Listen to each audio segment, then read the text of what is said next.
আল্লাহ রাব্বুল আলামিন বলেন, ইন্নাল্লাযীনা তাদউনা মিন দুনিল্লাহি ইবাদুন আমসালুকুম, নিশ্চয় যারা আল্লাহ বাদে অন্য কাউকে ডাকে ওগুলো আমি আল্লাহর আরেকটা সৃষ্টি। তুমি যেমন আমার গোলাম, ওইটাও আমার গোলাম। কোরআনে কারিমে আল্লাহ একটা উদাহরণ দিয়েছেন আমাদেরকে খুব মনোযোগ দিয়ে শোনার জন্য। সূরা হজে রব্বুল আলামিন বলেন, ইয়া আইয়ুহান নাস দুরিবা মাসালুন ফাসতামিউ লা। হে মানব মণ্ডলী, আল্লাহ শুধু মুসলমানকে বলেন নাই, হে মানব মণ্ডলী, বলেন তো হিন্দু কি মানুষ না? বলেন বলুন। পৃথিবীতে যত ধর্মই মানুষ পালন করুক না কেন, আল্লাহর দৃষ্টিতে সবাই মানুষ। আল্লাহ যেহেতু সবার মালিক, সবাইকে তিনি বানিয়েছেন, এজন্য তিনি ডাকও দিয়েছেন ওইভাবে, ইয়া আইয়ুহান নাস, হে মানব মণ্ডলী, দরিবা মাসালুন ফাসতামিউ লা। একটা উদাহরণ পেশ করছি তোমাদের সামনে, একটা দৃষ্টান্ত, একটা উপমা দিচ্ছি, খুব ভালো করে শ্রবণ করো। আমার তো মনে হয় অন্য ধর্মের যদি এলাকায় কেউ থাকে অথবা মিডিয়ার মাধ্যমে যদি তার কানে যায়, আল্লাহর এই দৃষ্টান্তটা, এই উদাহরণটা, উপমাটা একটু যদি ভালোভাবে খেয়াল করে, ওই এখান থেকে হেদায়েত পেয়ে যাওয়ার কথা। রব্বুল আলামিন কোরআনে কারিমে আয়াতের ভেতরে জানিয়ে দিয়েছেন, ইয়া আইয়ুহান নাস দুরিবা মাসালুন ফাসতামিউ লা, ইন্নাল্লাযীনা তাদউনা মিন দুনিল্লাহি লা ইয়াখলুকু যুবাবা ওয়ালাউ ইজতামাউ লা। নিশ্চয় যারা আল্লাহ বাদে অন্য কাউকে ডাকে, কখনোই লা ইয়াখলুকু দিয়েছেন, এখলকও দিলে অর্থ আমি করতে পারতাম, যারা আলেম আছে তারাও এখলকও দিলে অর্থ করতে পারত। আল্লাহ লাই এখলকও দিলেন কেন? মজারের আগে যদি লা না সে বাংলা অর্থ দাঁড়ায় জীবনেও হবে না। আল্লাহ বলেন লাই এখলকও, কখনোই সম্ভব, এখন হচ্ছে না, ভবিষ্যৎ কিয়ামত পর্যন্ত হবে না। জবাবান একটা মাছি, ওরা একটা মাছি তৈরি করতে পারে না। ওয়ালাউ যদি ইজতামাউলা, তারা সবাই একত্রিত হয়ে চেষ্টা করে। ওয়াইয়াসলুবহুমুদ যুবাব, এবং যদি আসলব শব্দের শাব্দিক অর্থ হচ্ছে ছ মেরে নিয়ে যাওয়া, যদি কেড়ে নিয়ে যায়, ছ মেরে নিয়ে যায়, এই মাছি শাইয়ান কোনো কিছু লা ইয়াস্তানকিযুহু মিনহু, সেটা যে বাধা দিয়ে আটকাবে সে ক্ষমতাও এই 8টা 10টা হাতের। বলেন বলেন।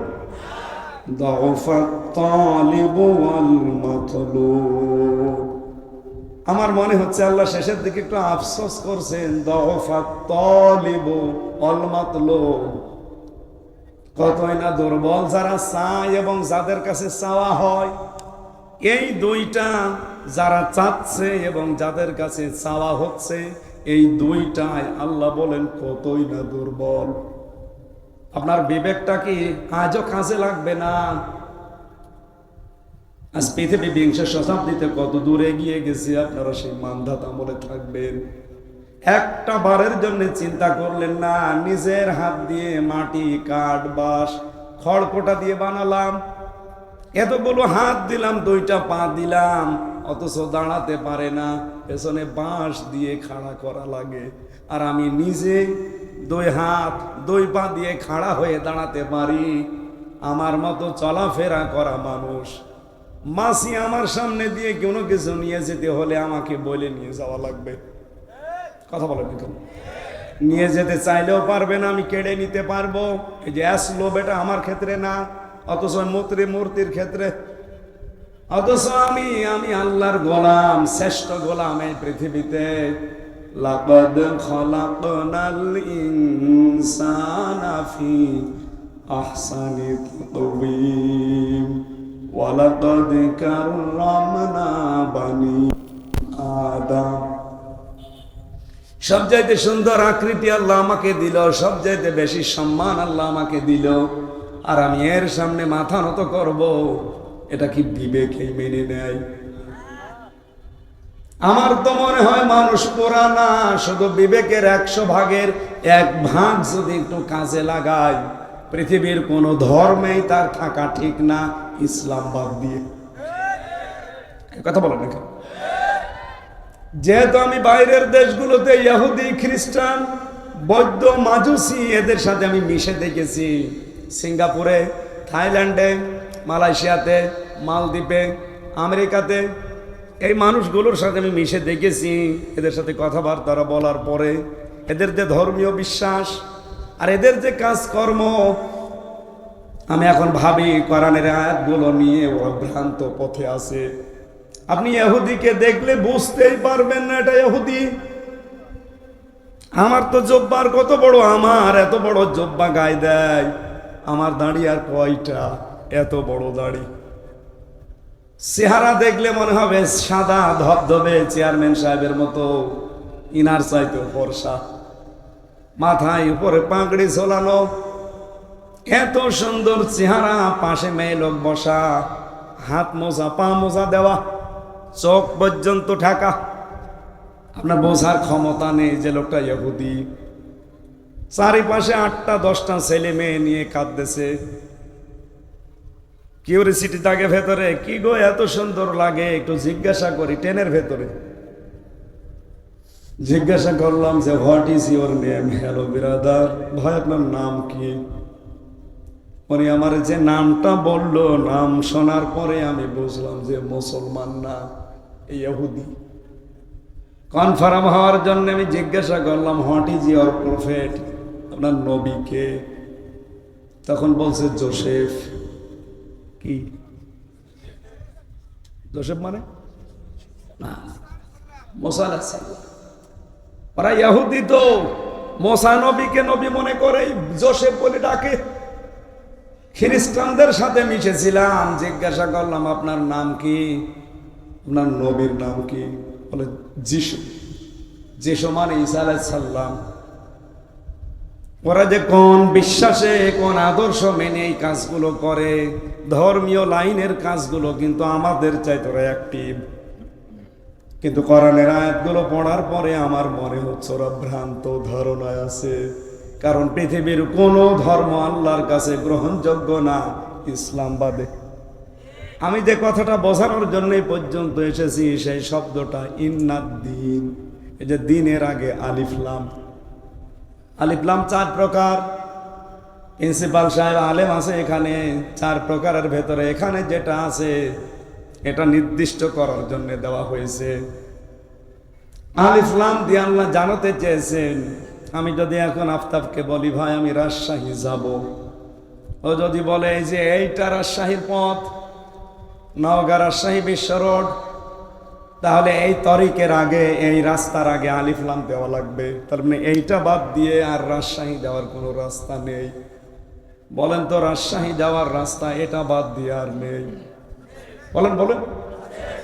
আছে, কিন্তু এটার মতো এত সোজা না। আমি সারা বাংলাদেশে 630টা থানায় ঘুরেছি কম বেশি। রাজশাহী আর নওগাঁর যে রোডটা, এত সোজা রোড আমি বাংলাদেশে পাইনি। এত সোজা, মনে হচ্ছে তীর দেখে দেখে বানিয়েছে। নওগাঁ টু রাজশাহী। এখন রাজশাহী যেতে হয়তো এটা কাছাকাছি হবে। রাজশাহী থেকে নওগাঁ খুব বেশি হলো মনে হয় 80 কিলোমিটার। তো অন্য রাস্তা দিয়ে যদি আপনি রাজশাহী ঘুরে যান, হয়তো 100, 120 কিলো, 130 কিলো হবে, তো যাওয়া যাবে। তখন আর তরিকের আগে, রাস্তার আগে আলিফ লাম দিতে পারবেন না। রব্বুল আলামিন এখানে শব্দটা চয়ন করেছেন কি করে দেখেন, ইন্নাদ্দিনা, এ পৃথিবীতে একটাই মাত্র জীবন ব্যবস্থা, দিন, ধর্ম, ইনদাল্লাহিল ইসলাম, আল্লাহর নিকটে মনোনীত যার নাম। জবাব দিলেন না? আরো জোরে বলেন। আল্লাহ যদি এখানে আলিফ লাম না দিত, আমি আপনাকে জীবনেও বলতাম না হিন্দু ধর্ম ত্যাগ করেন, খ্রিস্টান ধর্ম ত্যাগ করেন, যে কোনো আদর্শ ধর্ম মেনে নিলে আপনি পেয়ে যেতেন জান্নাত। আল্লাহ আর এক জায়গায় দিয়েছেন, অমাইয়া বতাগি গায়রাল ইসলামি দীনান ফালাই ইউকবালা মিন হুয়া ফিল আখিরাতি মিনাল খাসিরিন। এ পৃথিবীতে ইসলাম বাদ দিয়ে যদি অন্য কোনো নিয়ম নীতি দিয়ে কেউ আল্লাহকে পেতে চায়, জীবনেও তার কোনো কিছু আল্লাহ কবুল করছে না, করবেও না। তাহলে ইসলাম বাদ দিয়ে কেউ যদি বিয়ে করে, ও বিয়ে হয়েছে? বলেন বলেন। বিয়ে হওয়ার আগে যদি সন্তান হয়, ওটা যার সন্তান? আর কথা বলেন না কেন? এই হিসাবে তো পৃথিবীতে ইসলাম বাদ দিয়ে যত বিয়ে হচ্ছে, ওটা তো বিয়ে না। কি বলেন না কেন? কারণ ফালাই ইউকবাল মিন, জীবনেও কবুল হবে না আপনার বিয়ে। বিয়ে ধর্মের ভেতরে নেই, আছে মানে আন-নিকাহু মিন সুন্নতি, বিবাহ করা আমার আদর্শ, আমার সুন্নাহ। ফামান রাগিবান সুন্নতি ফালাইসা মিন্নি, কেউ যদি আমার সুন্নতকে ছেড়ে দেয়, সে আমার দল থেকে বের হয়ে যায়। তাহলে বিবাহ করা যদি আপনি ধর্ম মনে করেন, সুন্নাত মনে করেন, ইবাদত মনে করেন, বিবাহের পরে যেটা আছে এই কাজগুলোকেও আপনাকে সুন্নাত ইবাদত মনে করা লাগবে। কথা বলেন না? বিয়ে করলে একটা সংসার হয়, তাহলে ইসলাম বাদ দিয়ে যারা বিয়ে করছেন, ওটা কিন্তু বিয়ে হয়নি। আমি বাকিটা বলতে পারছি না, কারণ একটু গভীরে নামলে আবার এরা কাটসাট করে দেখা যাচ্ছে কালার বানিয়ে দেবে। এই বাংলায় বললাম না প্রথমে, থক্কু দরকার নেই। এটাই বাস্তব। আমি সবটা না বললেও অর্ধেক বলেছি। জ্ঞানী যারা বুঝে ফেলেছেন, ইসলাম বাদ দিয়ে বিয়ে হয় না, ইসলাম বাদ দিয়ে ব্যবসা হয় না, ইসলাম বাদ দিয়ে রাজনীতি হয় না। এবার জায়গা মতো হাত পড়িয়েছে। হ্যাঁ, আমি জানি তো। বলেন তো, আমি যে কিছুক্ষণ আগে টয়লেটে গিয়েছিলাম, বাম পা দিয়ে প্রবেশ করে আল্লাহুম্মা ইন্নী আউযু বিকা মিনাল খুবুসি ওয়াল খাবাইস, এটা পড়েছি। 4-5 মিনিট কাজ শেষ করে যখন বের হলাম, ডান পা দিয়ে গফরানাক বললাম, হে আল্লাহ আমাকে মাফ করে দাও। আলহামদুলিল্লাহিল্লাযী আযহাবা আন্নিল আযা ওয়া আফানি, প্রশংসা করছি তোমার, কারণ একটা গন্ধ এবং কষ্টদায়ক জিনিস আমার থেকে বের করে দিলে। এই যে আমি 8-10 মিনিট এখানে যাই সময় কাটিয়েছি, আমার পুরাটা কি ইবাদত। এই কথা বলা লাগবে, আরো জোরে বলেন। আপনি এই যে বিবাহ করার পরে বাসর রাত্রে সন্তান জন্ম দেবেন, সন্তান জন্ম দেওয়ার সময় একটা দোয়া পড়া লাগে, নবীজির সুন্নাহ, বিসমিল্লাহি আল্লাহুম্মা জান্নিবনাশ শাইতান ওয়া জান্নিবিশ শাইতান মা রাযাকতানা। হে আল্লাহ, আমি তোমার নামে শুরু করছি আজকের সংসার। আমার এই সংসারের মাধ্যমে যেই সন্তানাদি তুমি আমাকে দেবে, সেগুলো শয়তান থেকে বাঁচাও এবং কে আমাদের দুইজনকেও বাঁচাও। এখানে যে রিজিক আল্লাহর কাছে আপনি চেয়েছেন, এটা কোনো খাবারের জিনিস না, এটা সন্তান। এটা কি বলেন বলেন? আপনার ছেলে মেয়ে কয়টা? 2টা ছেলে মেয়ে জন্ম দেওয়ার আগে দোয়া পড়িয়েছেন, আলহামদুলিল্লাহ। অনেকে পড়ে না। 4-5টা ছেলের বাপ, আরে ভাই দোয়া পড়িয়েছেন, বছর দোয়া পড়তে মনে ছিল না, আবার কবে পড়বেন? 5টা হয়ে গেছে, এখনো দোয়া পড়েননি, আরো দুটোই দোয়া পড়িয়েছে। আওয়াজ যে সংসার করেছে, 2টা সন্তান জন্ম দিয়েছে। আমার যেমন 8-10 মিনিট টয়লেটের আপনি ইবাদত মনে করলেন, ওর যে 2টা সন্তান জন্ম দিতে কমপক্ষে 2 বছর লেগেছে। এই 2 বছরের সংসার পুরোটা ইবাদত। আর কথা বলেন না কেন? এমনকি সংসার করার পরে যে গোসল করেছে, মাথার উপরে যে পানি দিয়েছে, প্রতিটি ফোঁটা যখন জমিনে পড়েছে, প্রত্যেকটা ফোঁটায় একটা করে নেকি হয়েছে। এইটাকে আপনার নেকি মনে হয়, সওয়াব মনে হয়, ইসলাম মনে হয়, দ্বীন মনে হয়। আর আপনি জীবনের বিশাল একটা অংশ, পরিবার নীতি, সমাজ নীতি, রাজনীতি, অর্থনীতি, সংস্কৃতি, ধর্মীয় নীতি, এইগুলোর কথা যখন আমি কোরআন দিয়ে তুলে আনতে চাই, তখন আপনার কাছে দুনিয়ার কাজ মনে হয়। এটা যদি দুনিয়ার কাজ কারো কাছে মনে হয়, আমার মনে হয় এই বিয়ে করাটা ওর দুনিয়ার কাজ, ও সুন্নত না। আমি আবার বলছি, ইসলাম বাদ দিয়ে আপনার বিয়ে বিয়ে না, ইসলাম বাদ দিয়ে আপনার ব্যবসা ব্যবসা না, ইসলাম বাদ দিয়ে আপনার রাজনীতি রাজনীতি না, ইসলাম বাদ দিয়ে আপনার দেশ দেশ না। কথা বলেন না কেন? আল্লাহ এমনিতে লাগাননি, এখানে দিনের আগে আলিফ লাম এই কারণে দিয়েছেন। এক একটা শব্দ আমি ব্যাখ্যায় পড়েছি, লক্ষ লক্ষ কথা। তাহলে আল্লাহর কাছে যে মনোনীত একটা জীবন ব্যবস্থা, ধর্ম, তার নাম ইসলাম। ইসলাম যে কবুল করে তাকে আমরা বলি মুসলিম। ইসলাম শব্দটা যদি আপনি জবর দিয়ে পড়েন সালমন, সালমন মানে শান্তি, যদি জের দিয়ে পড়েন সিলমন মানে ইসলাম। কোরআনে কারিমে আল্লাহ এই সিন জের দিয়ে পড়েছেন, ইন্না ইয়া আইয়ুহাল্লাযীনা আমানু দুখুলু ফিস-সিলমি কাফা।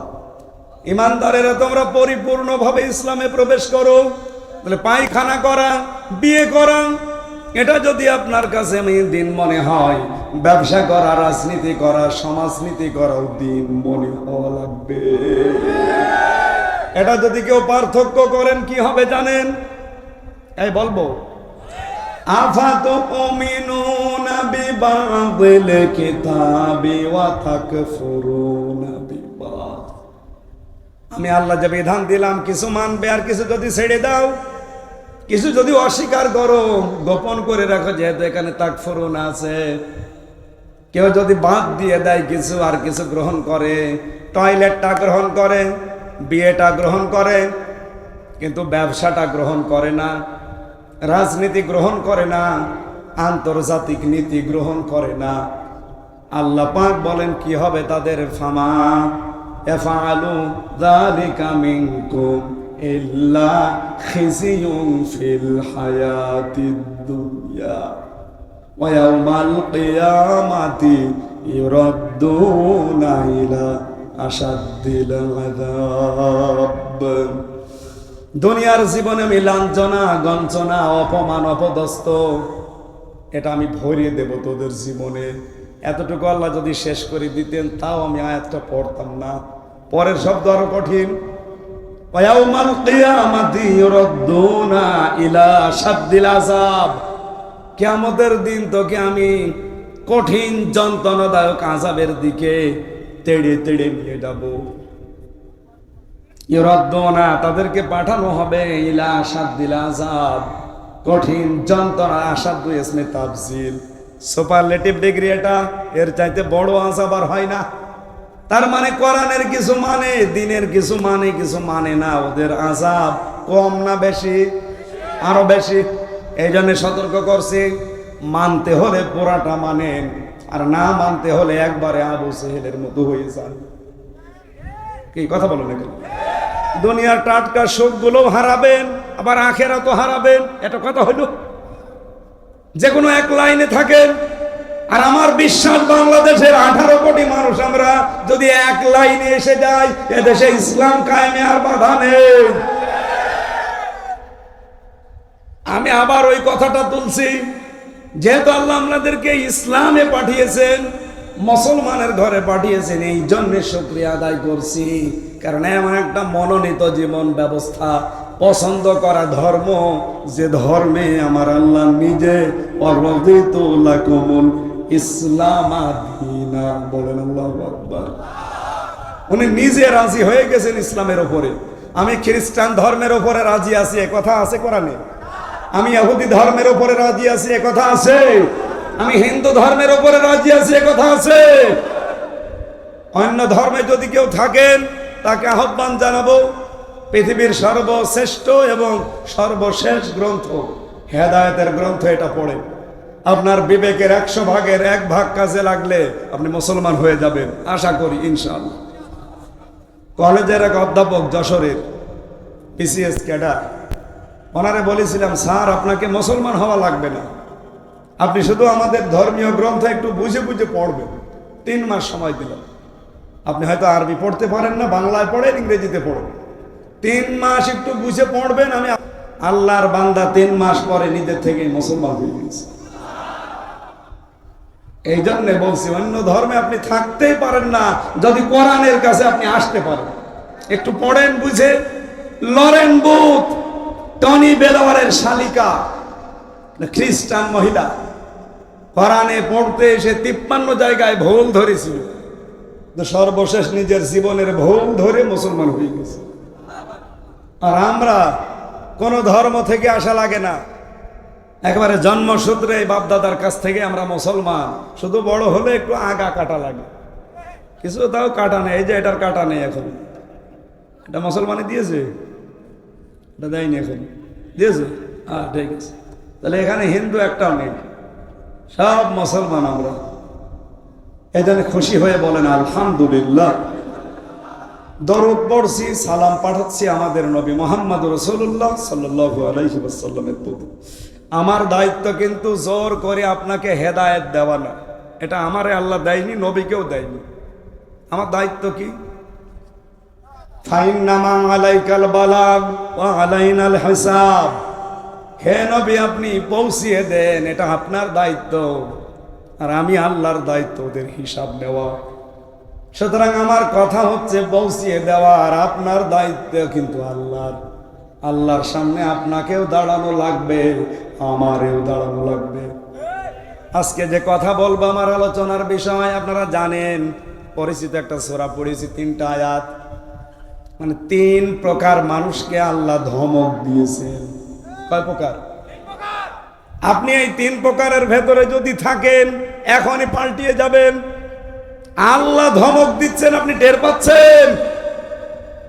প্রধানমন্ত্রীর ধমক শুনলে অনেকে প্রসাব করে ফেলতো। আল্লাহ ধমক দিচ্ছেন, আল্লাহ হুমকি দিচ্ছেন, ধামকি দিচ্ছেন। যে 3 প্রকার মানুষকে আল্লাহ হুমকি দিয়েছেন, ধমক দিয়েছেন, আমরা যেন নারী পুরুষ কেউ এর ভেতরে না থাকি। যদি থেকে থাকি, এক্ষুনি আজকে পাল্টিয়ে যাব ইনশাআল্লাহ। যে কথা তুলেছিলাম, আগে কথাটা শেষ করি। আমার দায়িত্ব প্রচার করা, আর আপনার কি আপনার হিসাব নেওয়ার দায়িত্ব কার? কোরআনে কারীম জানিয়েছে, ফাইন তাওয়াল্লাউ ফাইন্নামা আলাইহি মা হুমিলা ওয়া আলাইকুম মা হুমিলতুম ওয়া ইন তুতিউহু তাহতাদু ওয়া মা আলার রাসূলি ইল্লাল বালাগুল মুবিন। সূরা নূর 18 নম্বর পারা, 16 নম্বর পৃষ্ঠা, 3 নম্বর লাইনের 54 নম্বর আয়াত, এটা শেষের দিকে আছে। এটা তাফসিরে ফি জিলালিল কোরআনে দেখবেন, বিস্তারিত লেখা আছে। আল্লাহ বলেন, আপনি প্রচার করেন। আপনার কথা শোনার পরে যদি কেউ মুখ ঘুরিয়ে চলে যায়, যাক। আপনাকে যে দায়িত্ব ভার বহন করার জন্য দিয়েছি, এইটা আপনার। সুতরাং আমি যতটুকু জানি, আফতাব যতটুকু জানি, তাদের দায়িত্ব হচ্ছে ওইটা প্রচার করে দেওয়া। বাল্লিগু আন্নি ওয়ালাউ আয়া, একটা বাক্য যদি জেনে থাকো পৌঁছিয়ে দাও। এ দায়িত্ব রাসূলুল্লাহ আমাদেরকে দিয়েছেন। শুধু আমাদের 2 জনকে? বলেন বলেন। নবীজি এখানে বাল্লিগ বলেন নাই, বাল্লিগু বহুবচন। এ বাল্লিগু বহুবচনের ভেতরে যদি হাফতাব থাকে, আমির হামজা থাকে, আপনিও আছে। আমরা নবীর উম্মত, আপনি নবীর উম্মত না? এই কথা বলেন না কেন? আজ সবাই মিলে প্রচার করার দায়িত্ব নেন। যে যতটুকু জানেন, আন্নি আমার পক্ষ থেকে, ওয়ালাউ আয়া, যদি একটা আয়াত আপনার জানা থাকে। আমার হাদিস পড়ার পরে মনে হয়, বাংলাদেশে সবাই যদি এই দায়িত্বটা নিজের কাঁধে তুলে নিতাম, যেমন মা হুমিলতুম ফাইন তাওয়াল্লাউ ফাইন্নামা আলাইহি মা হুমিলা ওয়া আলাইকুম মা হুমিলতুম। আপনার উপরে যে দায়িত্ব আছে, হামালা মানে বহন করা, আপনি এটা বহন করে চলেন, এইটার দায়িত্ব আপনার। ওদের উপরে যে দায়িত্ব ভার আছে, ওইটার দায়িত্ব আপনার না। ওদের দায়িত্ব সম্পর্কে ওরা জবাব দেবে। সুতরাং আমরা প্রত্যেকে কিন্তু দায়িত্বশীল, একটা ভার পেয়ে গেছি। যদিও নবীজি এই কথা যখন বলেন, তার সামনে 1,14,000 সাহাবী আমরা জানি ছিল, তার ভেতরে আমরা ছিলাম না, কিন্তু আমাদের পূর্বপুরুষরা ছিল। হ্যাঁ, কথা বলেন না কেন? তাদের পক্ষ থেকে হামজার উপরে, আফতাবের উপরে এসে দাঁড়িয়েছে। এখান থেকে কিয়ামত পর্যন্ত যারা আসবে তাদের উপরে এটা বর্তাবে। সুতরাং আমাদের উচিত হচ্ছে যে যেই ভার পেয়েছি এই ভারটা আমাদের বহন করা দরকার।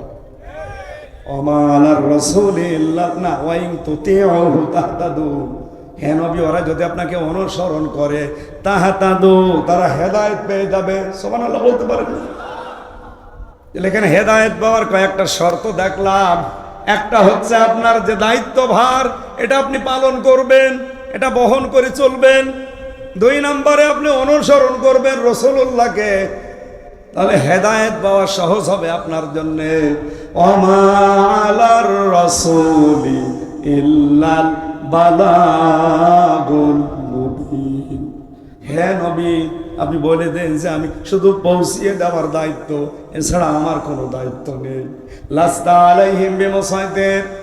আপনাকে আমি দারোগা পুলিশ করে পাঠাইনি যে পিটিএ মানুষ হেদায়েত করা লাগবে, কোনো দরকার নেই। আমার দায়িত্ব তাহলে এখন আমি বুঝে পেলাম যে সঠিকটা তুলে ধরবো আপনাদের কাছে। আর আপনার দায়িত্ব এটা নিয়ে আপনি চিন্তা ভাবনা করবেন বাড়িতে। কথা বলছেন? ওয়ানজালনা ইলাইকা যিকরা লিতুবাজ্জিনা লিন-নাস। আপনার প্রতি যে কিতাব দিলাম, এই জিকিরকে আপনি স্পষ্টভাবে মানুষের সামনে বর্ণনা করবেন।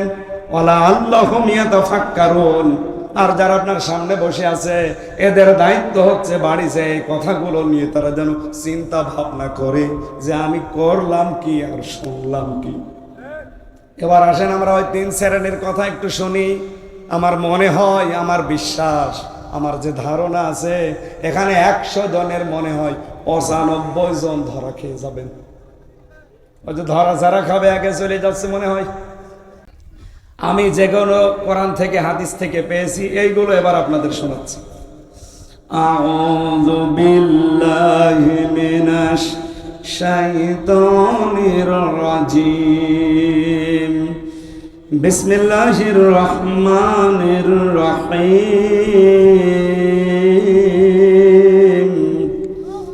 ওয়াইলুল লিকুল্লি হুমাযাতিল লুমাযা। সাদাকাল্লাহুল আযীম। সূরার নাম হুমাযা।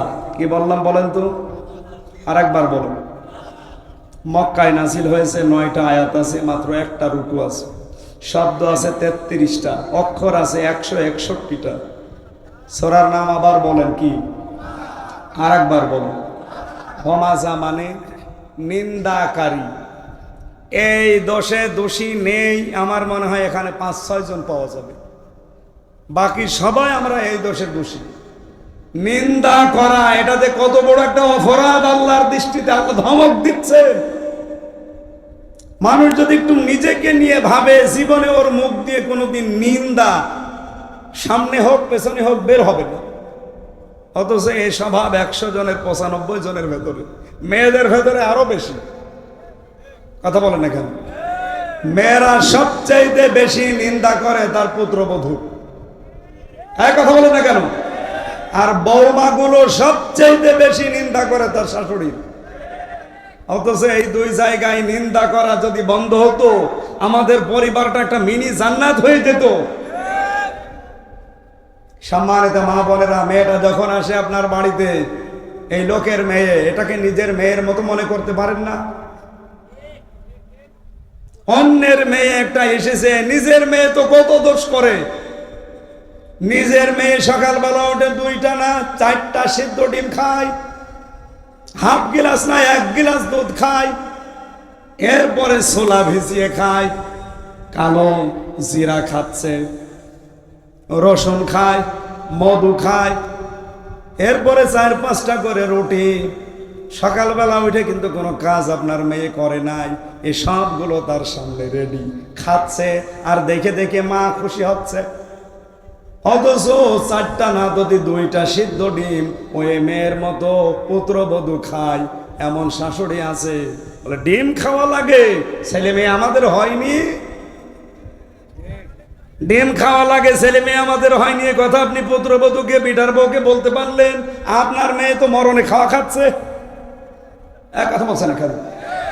এরকম ছোট মনের শাশুড়ি কার আছে? হাত তোলেন তো। আপনি না, ওরা দেখেন তো ওরা হাত তুলেছে কিনা। আমি জানি ওখানে বহু মহিলা হাত তুলে বসে আছে যে আমার শাশুড়ি দেখতে পারে না বলে, অথচ নিজের মেয়ে এই কিছুক্ষণ আগে টুটি পর্যন্ত খেয়েছে, কিচ্ছু বলে না, আরো বলছে মা খা খা। আর অন্যের মেয়ে এসে মাত্র একটা ডিম খেয়েছে, ওর চোখ কপালে উঠেছে। আর কথা বলেন না কেন? এই ছোট মনের কারণেই তো পরিবার আজ নষ্ট হয়ে যাচ্ছে। বাস্তব কথা বলছি। আমার শালা আজকে আমার সাথে এসেছে, আমি তাই বলছি তা না, সত্যি। এই যে কোরআন শরীফ আমার সামনে, আমার শ্বশুর বাড়ি চুয়াডাঙ্গায়, আমার শাশুড়ি বাড়ি গেলে আমারে যে পরিমাণে খাওয়ায়, যত রকমের আইটেম দেয়, আমি যত খাই আমার শাশুড়ি তত খুশি। কি কথা বলছেন না কেন? আপনারা বলবেন কি করে? আপনারা তো দেখেন, আমি নিজেই বলছি ঠিক। আমি যত বেশি খাবো আমার শাশুড়ি তত খুশি। কিন্তু সিস্টেম অপর পৃষ্ঠায় দেখেন, আমার শাশুড়ির এই মেয়েটা আমার বাড়িতে যেটা আছে, এটা আমার মা যে খাবার বানাবে, বেশি খেলে আমার মা খুশি না বেজার।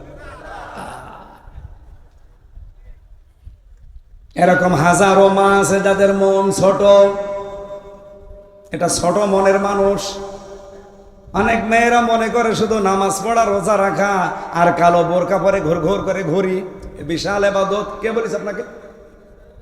পারিবারিক জীবনে পুত্রবধূকে নিজের মেয়ের মতো মনে করা শাশুড়ির জন্য ইবাদত, আর শাশুড়িকে নিজের মায়ের মতো মনে করা ইবাদত পুত্রবধূর জন্য। এটা আজ বাংলাদেশের 100টা পরিবারের 98টা পরিবারে নেই। এই কথা বলেন না কেন?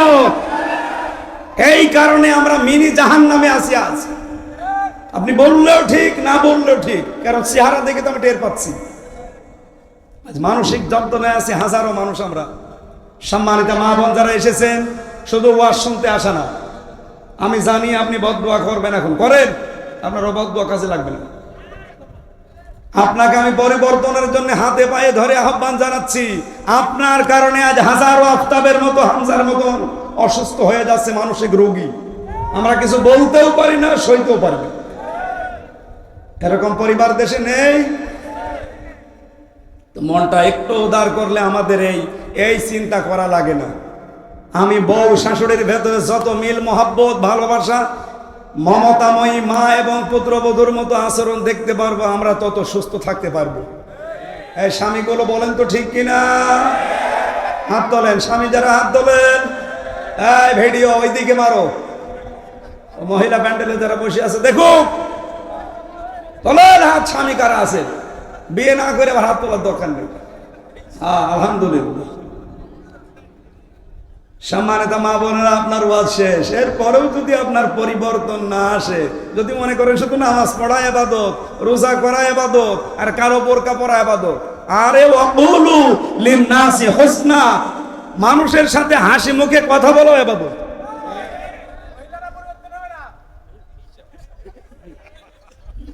এটার তো মনে হচ্ছে ফরজ তরক করা। এটার একটা চাদর মাদর দেন, একেবারে সামনে ভাবে বসে থাকলে তো বদনাম হবে। এটা রেকর্ড হচ্ছে। পাগল পাগল হলেও তো ঢেকে রাখার দরকার, এটা তো ফরজ। চাদর মাদর থাকলে দেন, তো ঢেকে বসুক। আমার ভাইরা এবার আসেন সূরা হুমাযা। কয়টা অক্ষর আছে বলেন তো? আরে পাগল তো গাছে ধরে না দেখছি। 131টা শব্দ আছে, 33টা। মক্কায় নাজিল হয়েছে। 9টা আয়াত আছে, মাত্র একটা রুকুতে আল্লাহ শেষ করে দিয়েছেন। আমার তেলাওয়াতকৃত আয়াত মাত্র 3টা। আল্লাহ এই 3 প্রকার মানুষকে দুনিয়ায় ধমকি দিয়েছেন ও হুমকি দিয়েছেন। আল্লাহ বলেন ওয়াইলুন, ধমক, আমি ধমক দিচ্ছি, দুর্ভোগ, নিশ্চিত ধ্বংস, চিরস্থায়ী ভাবে এই মানুষগুলো বরবাদ। এমন একটা অর্থ দাঁড়ায়। আর একটা তাফসিরে দেখেছি ওয়াইলুন শব্দের শাব্দিক অর্থ হচ্ছে এটা জাহান্নামের একটা পাহাড়ের নাম। কোন কোন তাফসিরে মুফাসসিরিন کرام লিখেছেন ওয়াইলুন একটা গর্ত, এটা ওয়াইল নামক একটা গর্ত। দুনিয়ায় যারা নামাজ পড়ে আল্লাহ তাদেরকে এই ওয়াইল নামক দোজখে দেবে। প্রশ্ন আসতে পারে নামাজ আজকে থেকে তাহলে বাদ দিয়ে দিলাম না, কোরআনে কারীম থেকে বলছি ফাওয়াইলুল লিল মুসাল্লিন আল্লাযীনা হুম আন সালাতিহিম সাহুন। ওই মানুষগুলোর জন্য আক্ষেপ, আফসোস, ধ্বংস হয়ে যা করা, এমন করে ওয়াইল নামক দোজখে যাবে যারা মুসল্লি, যারা নামাজ পড়ে। কোন নামাজি? যারা নামাজ সম্পর্কে উদাসীন। এই সাহুনের ব্যাখ্যায় 19টা অর্থ পেয়েছি আমি। প্রথম অর্থ হচ্ছে সাহুনে যেই মানুষগুলো ট্রেনিং নেয়, এই ট্রেনিং তাদের জীবনে কাজে লাগে না। সাহুনের ট্রেনিং কি? আফতাব মনে করেন আপনাদের এই মসজিদের খতিব, এই আত্রাই মসজিদের জন্য ওনাকে আপনারা ইমাম নিয়েছেন। ওনার মাথা থেকে পা পর্যন্ত আপনারা দেখবেন, এমনকি ওনার বউ পর্দায় থাকে কিনা তাও দেখবেন। কথা বলেন না কেন? আপনি কি বুঝলেন এখান থেকে? মাত্র 500, 600, 1000 মানুষের নামাজ পড়াবে, তারপরেও তো মসজিদের সব কর্তৃত্ব তার না। এমনকি মসজিদের দান বাক্সর চাবিও তাকে দেয় না, ওটা ক্যাশিয়ারের কাছে রাখে। মসজিদের দান বাক্সর চাবি কোনোদিন ইমামের হাতে দেয়? আমি পাইনি, ক্যাশিয়ার রাখে। ওনার দায়িত্ব শুধু নামাজ পড়ানো, এই শেষ। ওনার কথাও কেউ মানতে চায় না। ইমাম মানে যদিও নেতা, কিন্তু এখন বাংলাদেশে ইমাম মানে খেতা, যে সে পেড়ে বসে। এতটুকু একটা ইমাম নিতে গিয়ে যদি মাথা থেকে পা পর্যন্ত দেখা লাগে, এমন কোনার বউ পর্যন্ত মানে পর্দায় থাকে কিনা দেখা লাগে। ওনার হাতে মাসের পরে মাস, বছরের পরে বছর কোনো টাকা আসবে না, বাজেট আসবে না। কিন্তু এই যে চেয়ারম্যান পাশে বসে আছে, ওখান থেকে শুরু করে উপজেলা চেয়ারম্যান, মেয়র, এমপি, মন্ত্রী, এদের কাছে কোটি কোটি টাকার বাজেট আসবে রাস্তার। কথা বলেন এখন। আমার মনে হয় এই জায়গায় সাহুনের ব্যাখ্যা যদি ভালোভাবে করতে চান, তাহলে আফতাবের চাইতে এই চেয়ারম্যান, মেম্বার, উপজেলা চেয়ারম্যান, মেয়র, এমপি, মন্ত্রী, এদের চরিত্র এর চাইতে 100 গুণ ভালো হওয়া লাগবে। এইটা নামাজের শিক্ষা ছিল 1 নাম্বার। এরকম 18টা 19টা শিক্ষা আছে, একটা আপনি নেন না। আর আপনি সাহুন নামাজের ভেতরে পড়ছেন, আপনি নিজেই তো সাহুনে যেই বসে আছেন। এখানে নামাজ পড়লেও জাহান্নামে যাওয়া লাগবে ওই নামাজিগুলো যারা নামাজের শিক্ষা নিতে চায় না। আর আমার যতটুকু বাস্তবতা দেখা, 100 জনের 98 জন নামাজি এই শিক্ষাটা নেয় না, শুধু নামাজ পড়ি বাড়ি চলে যায়। আশা করছি এবার আমরা এই শিক্ষাটা বাস্তব জীবনে লাগাতে চাই কাজে। মসজিদের ইমামের চাইতে আমাদের নেতাগুলো হবে 100 ভাগ চরিত্রবান। আপনি আজ পর্যন্ত শুনেছেন আফতাব কোনদিন চাঁদাবাজি করেছে? কথা বলেন, কথা বলেন।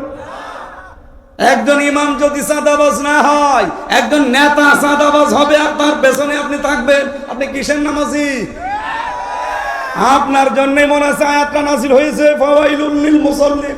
ও মরুক, ওই মুসল্লিগুলোর জন্য আক্ষেপ, আফসোস, ধ্বংস হয়ে যাক। আল্লাযীনা হুম আন সালাতিহিম সাহুন।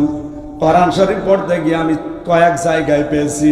2 নম্বরে পেয়েছি সূরা মুতাফফিফিনে, ওয়াইলুল লিল মুতাফফিফিন। আল্লাহ বলেন ধ্বংস হয়ে যাক ওই দোকানদারগুলো যারা ওজনে কম বেশি করে, নেওয়ার সময় বেশি নেয়, দেওয়ার সময় কম দেয়। এ বাংলাদেশে নেই। 3 নম্বরে পেয়েছি সূরা মুরসালাতের ভেতরে, ওয়াইলু ইয়াউমাইযিল লিল মুকাজ্জিবিন। ধ্বংস হয়ে যাক ওই মানুষগুলো যারা মিথ্যাবাদী। কিয়ামতের দিন এদের জন্য আল্লাহ ধ্বংস কামনা করছেন। 4 নম্বরে পেয়েছি সূরা হামিম সাজদায়, ফাওয়াইলুল লিল মুশরিকিন। যারা শিরিক করে এই মানুষগুলোর জন্য আল্লাহ বলেন ধ্বংস হয়ে যাক। বলেন নাউজুবিল্লাহ। আমি এই শব্দটা যখন এসেছে আমি এক কথা একটা জবাব দিতে চাই, কেউ আবার গায়ে পেতে নেবেন না। মুশরিক এত নিকৃষ্ট এই শব্দটা আল্লাহর কাছে, পৃথিবীর কোন গুনার পরিচয় দিতে গিয়ে আমার আল্লাহ কিন্তু ইন্নাস শিরকা লা যুলমুন আযীম বলেন নাই, কিন্তু এই গুনাহটা বলতে গিয়ে বলেন ইন্নাস শিরকা লা যুলমুন আযীম। শিরিক আমার আল্লাহর কাছে মস্ত বড় অপরাধ। এত বড় অপরাধ পৃথিবীতে আর হয় না। এখন এই শিরিক আমরা করছি কিনা দেখেন তো। আল্লাহ যেটা পারে ওইটা অন্য কেউ পারে, এই বিশ্বাস করার নাম শিরিক। এবার আপনি বলেন, নিজের ভেতরে এই দোষ থাকলে আপনি পাল্টাবেন। আল্লাহ যেটা পারে পৃথিবীর অন্য কেউ, আরো জোরে বলেন। সন্তান দিতে পারে একমাত্র কে? অন্য কেউ পারে। অন্য কেউ যে পারে না তার প্রমাণ কি? আমি কয়েকদিন আগে বগুড়াতে একটা অনুষ্ঠানে গিয়েছিলাম। এক লোক এসে দেখছে আপেল নিয়ে, বলছে হুজুর আপেল পুড়িয়ে দেন। কেন? বলছে বারবার আমার শুধু মেয়ে হয়, ছেলে হয় না। এমন ভাবে আপেল পড়বেন যেন ছেলে হয়। আপেল আমি পড়েছিলাম ও সূরা ফাতিহা দিয়ে ফেলে দিলাম। আপেল কই? ফেলে দিয়েছি। কেন? আরে ভাই, আপেল পড়ে যদি ছেলে হইতো ওতে আমার ম্যাডামের 3টে মেয়ে হইতো না। আমারই পরপর 3টে মেয়ে। যদি আপেল পড়ায় এত শক্তি এত ক্ষমতা আমার থাকতো, ম্যাডামরা শুধু আপেল খাওয়াতাম। বলেন তো আপেলের কোনো ক্ষমতা আছে নাকি যে পড়িয়ে দেয় তার ক্ষমতা আছে? এগুলো মেয়েদের ভ্রান্ত বিশ্বাস। আমাদের জাতির পিতা এটা প্রমাণ দিয়েছেন, ৮৬ বছর পর্যন্ত তার সন্তান হয়নি, একদিনও তিনি কোনো আপেল পোড়া খাননি, কোনো মাজারে কোনো দরগায় যাননি। ৮৬ বছর তিনি দোয়া করেছিলেন রব্বি হাবলি মিনাস সালিহিন। ৮৬ বছর পরে আল্লাহ জবাব দিয়েছেন ফাবাশশারনাহু বিগুলামিন হালিম। তোমাকে আমি একটা হালিম সন্তানের, কি সন্তান? হালিম মানে না না, এখানে একটা বুঝের বিষয় আছে। সারা জীবন আমি ওই আয়াতটা পড়েছি, আপনি এখানে বুঝবেন। আমি আলেমদেরকে বলছি কেন ৮৬ বছর পরে আল্লাহ এই জবাবটা দিলেন। আমি নিজে এখন ৮টা 10টা জবাব বানাতে পারবো, কিন্তু আল্লাহ কি বললেন? ফাবাশশারনাহু বিগুলামিন হালিম। আমি তোমাকে সুসংবাদ তো দিয়েছি একটা ধৈর্যশীল সহনশীল সন্তানের, গোলামের। এই আয়াতের ব্যাখ্যা করবো না বাদ দেবো? হ্যাঁ, এটা দরকার, মেয়েদের জন্য আরো বেশি দরকার। আপনি দেখেন ৮৬ বছর পরে আল্লাহ এমন জবাব দিয়েছেন। ইব্রাহিম আলাইহিস সালাম জবাব শুনে কিন্তু তিনি সন্তুষ্ট হয়েছিলেন, কিন্তু তিনি ওই দিন থেকেই ভাবছিলেন আল্লাহ আমাকে গোলামিন হালিম দিল। এর আগে পরে একটা সন্তান দিয়েছিল, তার নাম গোলামিন হালিম। সেটা কি? ইসহাক। হযরত ইসহাকের বেলায় দেখবেন কোরআনে আসে অবাশশারনাহু বিগুলামিন আলিম। হালিমের পরে আমি আলিম দিলাম। উনি প্রথমে হালিম নিয়ে ভাবছিলেন যে কেমন হালিম পেয়েছি দেখি, এটা কি চাচা হালিম নাকি মামা হালিম? আত্রাই বাজারে মামা হালিম বিক্রি হয় না, চাচা হালিম, এই হালিম না। উনি ওই দিন থেকে 13 বছর পর্যন্ত একাধারে চেষ্টা করেছিলেন। এটা তাফসিরে ফি জিলালিল কোরআনে পাবেন, টিকার ভেতরে। আপনারা শুনছেন না? শুনতেছেন? 13 বছর পরে আল্লাহ তাকে একটা স্বপ্ন দেখিয়েছিলেন। আল্লাহ পাক বলেন তাকে আমি স্বপ্ন দেখালাম, ফালাম্মা বালাগা মাআহু সায়া ক্বালা ইয়া বুনাইয়া ইন্নী আরা ফিল মানামি আন্নী আযবাহুকা ফানজুর মাযা তারা। সে সন্তানটা যখন 13 বছর, কেউ লিখেছে 11 বছর, আমি 13 বছরই ধরলাম, এইটার পক্ষে বেশি মত আছে। এই 13 বছর বয়সে যখন একটু নড়াচড়া করে, চলাফেরা করে, তার হাতে পিতে লাগে, কাজ করতে বললে করে দেয়। এমন একটা বয়সে যখন গেছে, আমি আল্লাহ পাক তাকে বললাম একটা স্বপ্নের মাধ্যমে যে প্রিয় জিনিস জবাই করো। তিনি আসলেন, সন্তানকে বললেন, আমার এই জায়গায় প্রশ্ন, হযরত ইব্রাহিম আলাইহিস সালাম কি সাধারণ মানুষ না নবী? আরো জোরে বলা লাগবে, না নবীর বাপ? শুধু নবী না নবীর বাপ? এমন একটা বিশাল অঙ্কের মানুষ এই পৃথিবীতে যদি আপনি 5 জন মানুষকে গোনায় ধরেন, ইব্রাহিমকে ধরা লাগবে। কারণ উনি জাতির পিতা ছিলেন, মুসলিম জাতির। তামাম পৃথিবীতে 175 কোটি যে আমরা মুসলিম দাবি করি, আমাদের জাতির পিতার নাম ইব্রাহিম। আরো জোরে বলেন, নাকি বঙ্গবন্ধু? ওটা তো আমাদের বাঙালিরা বানিয়েছি আমরা। আমার আল্লাহর ঘোষণা দেয়া যিনি জাতির পিতা, তার মানে এখন বিশ্বে 175 কোটি মুসলিম। আপনি যে দেশেই যাবেন তারা ডাকবে মিল্লাতা আবিকুম ইব্রাহিম। কারণ কি? হুয়া সাম্মাকুমুল মুসলিমিন, তিনি আমাদের নাম মুসলমান রেখেছেন। বলেন সুবহানাল্লাহ। এখানে হওয়ার ফাইল দুইটা, হয় আল্লাহ নিজে না ইব্রাহিম আলাইহিস সালাম। আমি দুইটা ফাইলের ব্যাখ্যায় পড়েছি।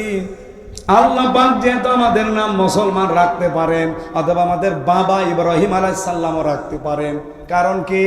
কারণ সন্তান জন্ম দিলে বাবার যে 13টা দায়িত্ব আছে, তার একটা দায়িত্ব একটা অর্থবোধক নাম রাখা। আমরা যাকে জাতির পিতা বলি, তিনি এমন একটা অর্থবোধক নাম দিয়েছেন আমাদের। দেখেন, মিল্লাতা আবিকুম ইব্রাহিম হুয়া সাম্মাকুমুল মুসলিমিন, আমাদের নাম তিনি দিয়েছেন মুসলিম। কি নাম? মুসলিম মানে আত্মসমর্পণকারী। আমরা আত্মসমর্পণ করি, কিন্তু সবার সামনে না। আমরা আত্মসমর্পণ করি শুধুমাত্র মালিকের সামনে। কি সুন্দর একটা অর্থবোধক নাম আমাদের বাবা দিলেন। আমরাও বাবা অনেকের। এমন এমন নাম আমরা সন্তানদের রাখি, শয়তানও হাসে। আমার আয়াতের দ্বিতীয় শব্দটার নাম আমি পেয়েছি 2 জন মহিলার। ওয়াইলুল কুল্লি হুমাযাতিল লুমাযা। একজনের যমজ মেয়ে হয়েছিল 2টা, সে শখ করে রেখে দিয়েছে হুমাযা লুমাযা। ওনারা একদিন বললাম যে আপনার জোড়া মেয়ে, ডবল মেয়ে হয়েছে, কি নাম রাখলেন? শুধু কোরআনের নাম। কি নাম? হুমাযা লুমাযা। আপনি কি জানেন এটার নাম অর্থ কি? না, কোরআনে পেয়েছি। আরে হুমাযা মানে নিন্দাকারী সামনে, আর লুমাযা মানে নিন্দাকারী পেছনে। এটা নাম হইল? বাবা হলেই হবে না, সর্বপ্রথম যে দায়িত্ব 13টার প্রথম দায়িত্ব নাম রাখা লাগবে। হযরত ইব্রাহিম আলাইহিস সালাম কি সুন্দর নাম রাখলেন, ইসমাঈল। কি রাখলেন? হযরত ইসমাঈলকে নাম রেখে তিনি চিন্তা করেছিলেন, আমার সন্তান, এখানে সবচাইতে প্রিয় হচ্ছে আমার এই সন্তানটা। বিয়ের 1 বছর 2 বছর 5 বছর না, 86 বছর পরে আমি পেয়েছি। অথচ আল্লাহ আমাকে 86 বছর পরে জবাব দিল আমি নাকি গোলামিন হালিম পেয়েছি। কেমন হালিম পেলাম আমি আজকে দেখব। উনি কিন্তু বিধান পালন করবেন কার? আরো জোরে বলুন। কারণ এই যে স্বপ্ন, এটা নবীদের স্বপ্ন আর আমাদের স্বপ্ন কি এক? নবীদের স্বপ্ন ওহী। নবীদের স্বপ্ন কি? পৃথিবীর সাধারণ মানুষের স্বপ্ন ওহী না। নবীদের স্বপ্ন যেহেতু ওহী হয়, উনি ওহী পেয়েছিলেন, বিধান আল্লাহর পালন করবে নবী। এখানে ছোট মানুষ সন্তান 13 বছর, তার কাছে অনুমতি নেওয়া লাগবে কোন কারণে?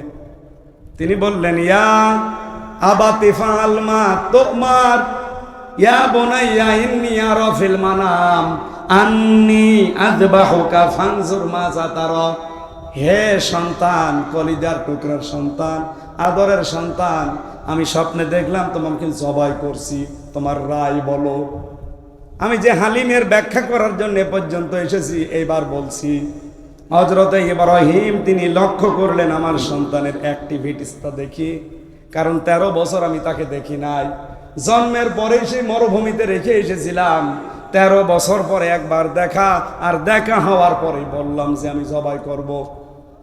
সন্তান কিন্তু হালিম।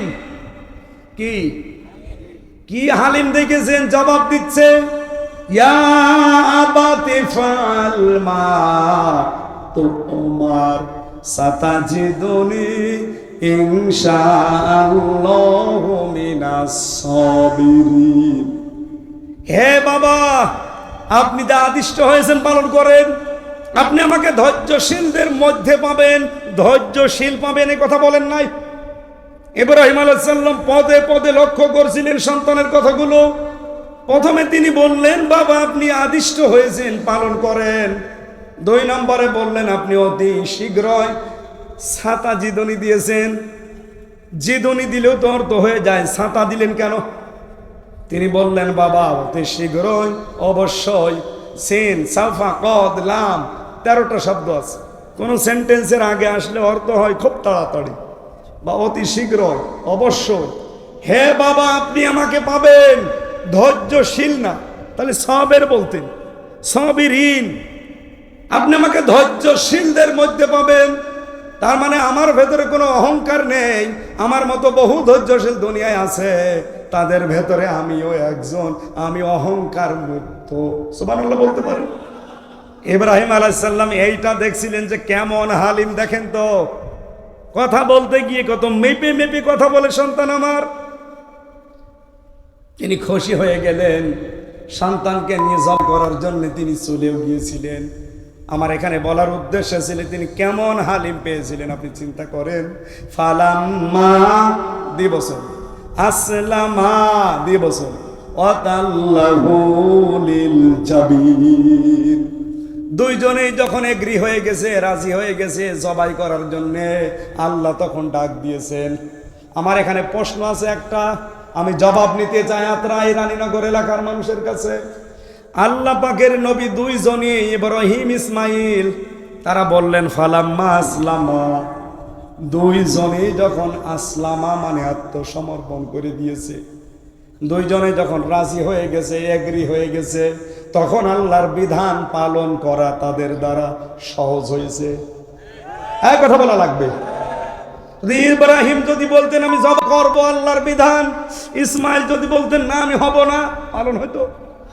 ইসমাইল যদি বলতেন আমি হব জবাই, ইব্রাহিম যদি বলতেন না আমি 86 বছর বয়সে পেয়েছি তোরে জবাই দেব না, হয়তো। তাহলে দুইজনে রাজি হওয়া লেগেছে আল্লাহর বিধান পালন করতে। অনগাবাসী, বাংলার মানুষেরা, আজ বাংলাদেশে শুধু টুপি মাথায় দেয় যারা, তারা যদি এবার বলে আমরা এই দেশে ইসলাম কায়েম করব, সম্ভব না। টুপি যারা মাথায় দেন না তাদেরও ইসমাইলের ভূমিকায় আসা লাগবে। দায়িত্বশীল যারা আমাদের আছে তাদের ইব্রাহিমের ভূমিকায় লেখা রাখবে। আমরা যারা জনগণ আছি 18 কোটি, আমরা ইসমাইলের ভূমিকায় এবার আসতে চাই। আল্লাহর বিধান এবার আমরা আল্লাহর বিধান সংশোধন নিতে যারা দায়িত্বে থাকবে তারা ইব্রাহিম, আমরা যারা সংশোধন করার জন্য, আমরা যারা আল্লাহর বিধান পালন করার জন্য নাড়াচাড়া দেব তার আমরা ইসমাইল। ইসলাম এবার যদি সত্যি জায়গা মতো চলে যায়, আপনি যদি পেছনে থাকেন আপনার কপাল পোড়া। আমি বললাম না ইসলাম যাবে, হয় আপনাকে নিয়ে যাবে সাথে করে, না আপনাকে রেখে যাবে। এখন আপনার সিদ্ধান্ত কি করবেন দেখেন। ফালাম্মা আসলামা খেলা করার জন্য আল্লাহ দেয়নি। এটা শুধু ইব্রাহিম ইসমাইলের ব্যাপার না, কোরআন আমাদের উপরে দিয়েছেন আল্লাহ। কিয়ামত পর্যন্ত ইব্রাহিমের ভূমিকায় কেউ যদি আসতে চায়, মাস্ট বি আল্লাহ ইসমাইল তার সাথে দিয়ে দেবে। এবার আমরা দেখতে পাচ্ছি এদেশে আল্লাহর একামতে দিন যারা কায়েম করতে যায়, এরা কিন্তু ইব্রাহিমের ভূমিকায় চলে এসেছে। তারা বহু কোরবানি দিয়েছে জীবনে, নিজে ফাঁসির দড়িতে, আর ছেলে গেছে আয়না ঘরে। ব্যারিস্টার আরমান এবং তার বাবা এর সাক্ষী কথা বলছেন এখানে। এরা যদি ইসমাইলের ভূমিকায় ইব্রাহিমের ভূমিকায় আসতে পারে, কি হয়েছে জনগণ আপনাদের? এবার ইসমাইলের ভূমিকায় আসা যাবে না। আল্লাহ তখন ডাক দেবে অনাদাইনাহু আইয়া ইব্রাহিম। আমি শিরিকের এই পয়েন্ট থেকে এসেছিলাম যে আল্লাহ যেটা পারে পৃথিবীর অন্য কেউ, যেটার প্রমাণ আমাদের জাতির পিতা ইব্রাহিম আলাইহিস সালাম। আইন তৈরি করতে পারে কে? অন্য কেউ। সুতরাং মানুষের তৈরি করা আইনের পেছনে যারা আছেন আপনি মুশরিক, আর ব্যাখ্যা করার দরকার নেই। এই বাংলাদেশে আল্লাহর দ্বীন কায়েমের জন্য, ইসলাম কায়েমের জন্য যারা আছে এরা আল্লাহর দল, আর মানুষের তৈরি করা আইন যারা কায়েমের জন্য কাজ করে সে যে দলের লোক হোক ও শয়তানের দল। যান কোন ফতোয়া কার কাছে নেবেন নিয়ে আসেন। ওয়াইলন দিয়েছেন আল্লাহ, ধ্বংস, সাবধান, দুর্ভোগ, চিরস্থায়ীভাবে বরবাদ হয়ে যাবে। লিকুল্লি, প্রত্যেকটি মানুষ, হমাজাতিল লোমাজা, যারা মানুষের সামনে পেছনে নিন্দা করে, মানুষকে ছোট করে। এইটা আজ বেশি সাংবাদিকদের ভেতরে, মানুষকে ছোট করার জন্য ওরা উঠে পড়ে লাগে। অথচ নুন অল্প লামি অমায়াস তরুণ, আল্লাহ বলছেন কলমের কসম, এই কলম দিয়ে সাংবাদিকরা যেটা লেখে ওই লিখিত জিনিসেরও কসম। উল্টা পাল্টা লিখে যাবেন, একজন মানুষ কালার হয়ে যাবে, আপনি মনে করছেন মাপ পাবেন? জীবনেও না। ওয়াইন্না লাকা লা আজরান গায়রা মামনুন, ওয়াইন্না লাকা লা আজরান। হে নবী, এই সংবাদ প্রচার করতে গিয়ে, কোরআনের বাণী প্রচার করতে গিয়ে আপনি তো বিভিন্ন সময় যন্ত্রণা পোহান, বিভিন্ন সময় বাধার সম্মুখীন হন, আপনার কষ্ট হয়। আমি আল্লাহ বলছি লা আজরান, অবশ্যই পুরস্কার দেব, গায়রা মামনুন, চিরস্থায়ী নিরবিচ্ছিন্ন পুরস্কার। সুতরাং সাংবাদিকতায় যারা আছে, আল্লাহর দ্বীন প্রচারে যারা আমরা আছি, সত্য প্রতিষ্ঠা, সত্য প্রচারে যারা আছি, বাধার সম্মুখীন হই না হই না? কথা বলেন, কথা বলেন।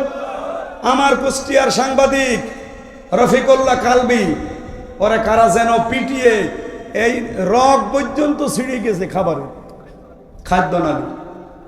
এই কাজকে আমরা ধিক্কার জানাচ্ছি, যারাই করেছেন, নিন্দনীয় কাজ এটা। আপনি সত্য সংবাদগুলো, সত্য কথাগুলো, পৃথিবীতে কোরআন হাদিসের ওপর আর সত্য কথা আছে, এই কথাগুলো প্রচার করতে গিয়ে যে কষ্ট পোহান আপনি, যে যন্ত্রণা সহ্য করেন, এর জন্য আমি আল্লাহ আপনাকে নিরবিচ্ছিন্ন পুরস্কার দেব। সুতরাং এটা শুধু নবীর জন্যই না, কিয়ামত পর্যন্ত যারা সত্যকে তুলে ধরতে গিয়ে বাধার সম্মুখীন হবে, বাধার প্রাচীর সামনে আসবে, তারপর এগিয়ে যাবে, আপনার পুরস্কার দেবে কে? পুরস্কার কতটুকু? লা আজরান গায়রা মামনুন, নিরবিচ্ছিন্ন। এ শুরু হবে আর শেষ নেই। সুতরাং আজ যারা সত্যের পক্ষে থেকে কষ্ট পাচ্ছি, আমরা সত্য কথা বলতে গিয়ে, সত্য প্রচার করতে গিয়ে আমরা চিন্তা করি না। আপনারা যারা আমাদের কালার করতে চান, চরিত্র নিয়ে নিন্দা করেন, বিভিন্ন সময় কথাবার্তা কাটিং করে, আপনি জবাব দিয়ে আওতায় আসবেন আল্লাহর কাছে। আল্লাহ আপনাকে ধমক দিচ্ছে, ওয়াইলুল লিকুল্লি হুমাযাতিল লুমাযা। আপনি সামনে হয় মানুষকে ছোট করেন, নাই পেছনে মানুষকে ছোট করেন। এই কথা বলেন না কেন? আল্লাযী জামা মালা ওয়া আদ্দাদা, যারা মাল জমা করে আর বারবার গণনা করে। মাল মানে কি? আমি পড়া কোরআন শরীফের ভেতরে মালের 5টা ব্যাখ্যা পেয়েছি। মাল মানে অস্ত্র শস্ত্র, মাল মানে টাকা পয়সা, মাল মানে লোকবল জনবল, মাল মানে রাষ্ট্রীয় চেয়ার, আর মাল মানে শক্তি সামর্থ্য। এই 5টা জিনিস যারা জমা করে, আজ অনেক মানুষ দলীয় কায়দায় জনবল লোকবল জমা করছে, অনেকে অস্ত্র শস্ত্র জমা করছে, অনেকে টাকা পয়সা জমা করছে, অনেকে রাষ্ট্রীয় চেয়ার পাওয়ার জন্য পাগল হয়ে গেছে, অনেকে শক্তি সামর্থ্য প্রদর্শন করছে মাঝে মাঝে। এই 5টাকে আরবি ভাষায় কি বলে? বলেন বলেন।